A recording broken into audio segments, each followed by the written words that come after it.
Boleh tengok naik turun harga emas. Melalui syarikat Public Go ni kita ada beberapa kaedah menabung. Semua saya akan kongsikan mengikut kemampuan tuan-puan. Tapi nasihat yang baik daripada saya, menabunglah menggunakan kaedah akaun gap. Kita menabung sikit, 100, 200, mengikut kemampuan sahaja. Cukup 1 gram dah boleh keluarkan emas fizikal, insyaAllah. Tuan-puan, kaedah akaun gap Go Accumulation Program melalui syarikat Public Go fleksibel. Kenapa fleksibel? Sebab kita boleh jual emas bila-bila masa.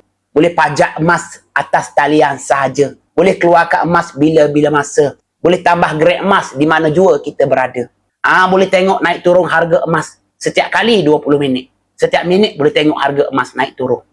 Jadi tuan-puan, fleksibel akaun gap Go Accumulation Program melalui syarikat Public Go. Bagi saya kan, orang yang tak tahu pasal kaedah akaun gap melalui syarikat Public Go, ianya pelik. Lebih 80% masyarakat kita memilih menabung melalui syarikat Public Go menggunakan kaedah akaun gap. Jadi tuan-puan, belum ada lagi akaun emas isi bit biru yang saya tinggalkan.